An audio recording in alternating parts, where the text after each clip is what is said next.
Welcome to Read Ancient Languages. I'm Dr. Fausto Labruto. Today we travel to Egypt, to the archaeological site of Abydos in Upper Egypt, to the monumental tomb of Pharaoh Seti. On the wall of the tomb there is a large inscription in Egyptian hieroglyphs called the Abydos King List. This inscription has huge historical importance. On the left of the inscription you can see Pharaoh Seti and his son Ramesses II, so 19th Egyptian dynasty, on the way to making an offering to the gods. They are making an offering on behalf of their ancestors, the 72 preceding pharaohs. So the rest of the inscription is a list of 72 names of pharaohs in chronological order, spanning well over 1,000 years. This list has been a great resource for archaeologists to trace the history of Egypt. Today we will focus on this bit of the inscription to learn how to read names of pharaohs in Egyptian hieroglyphs. In Egyptian hieroglyphs, names are easy to identify because they are enclosed in a circle. The circle is called a cartouche. So here we have 6 names of pharaohs. The first name on the left is composed of 3 hieroglyphs. Each hieroglyph represents a letter or a group of letters.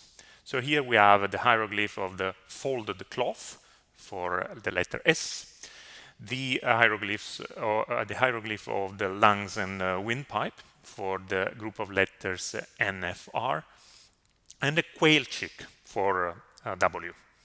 So taken together, the name reads Snefero, and is the name of the pharaoh in English Snefero, who reigned 2,600 years BC. It's an important pharaoh and had 3 pyramids dedicated to him. In the second cartouche, we see the hieroglyph for H, then F, represented by a snake, and then W. Together they form Khufu, or in English Khufu, a pharaoh who is best known by his Greek name of Cheops, the one who built the Great Pyramid of Giza. In the third cartouche, we do not start reading from the first hieroglyph, we start reading from the second next, which is read digit, and then F, represented by a snake. And finally, we read the first hieroglyph on the top, Ra, forming the name Jedefra, which is the name of the pharaoh Jedefre. The reason why the first hieroglyph is read last is because in the correct order of spelling, the hieroglyph Ra should go at the bottom.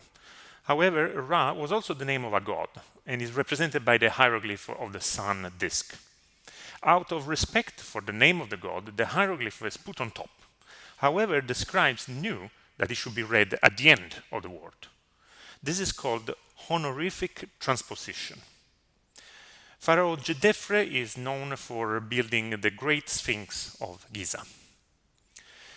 The next cartouche shows the same arrangement. So we skip the sun disk hieroglyph, we read H, then the hieroglyph of the arm, K, and then F, represented by a snake. And finally the hieroglyph Ra, which is put on top for honorific transposition.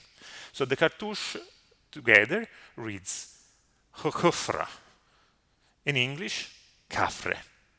Pharaoh Khafre too has his own pyramid at Giza. In the fifth cartouche we see again the honorific transposition and the hieroglyph spelled M, then N, with then the 2 arms hieroglyph, which is read Kh, and then W, and finally Ra. So the whole name is read Menunke-Ra, or in English Menkaure, but he was better known by his Greek name Mykerinos. He was very famous for his monumental tomb at Giza and for some beautiful statues which can be seen in the Cairo Museum today. Finally, we see in the last cartouche hieroglyphs which spell the sounds Cheops, S, K, and F, which together sound out Cheops. So this was the last of the pharaohs' names in this group of cartouches. The cartouches I have shown represented the names of the 6 pharaohs of the 4th dynasty. They ran between 2600 and 2500 BC, at the time the pyramids were built. The next time you see a hieroglyph inscription, you may be able to identify the names as they are encircled in a cartouche, or you may recognize the names of some of the most famous pharaohs of ancient Egypt. Today, the Abydos king list can be admired at the tomb of Seti in Abydos in Upper Egypt. Thank you for listening to Read Ancient Languages. Don't forget to subscribe and follow us on Facebook and Instagram for updates.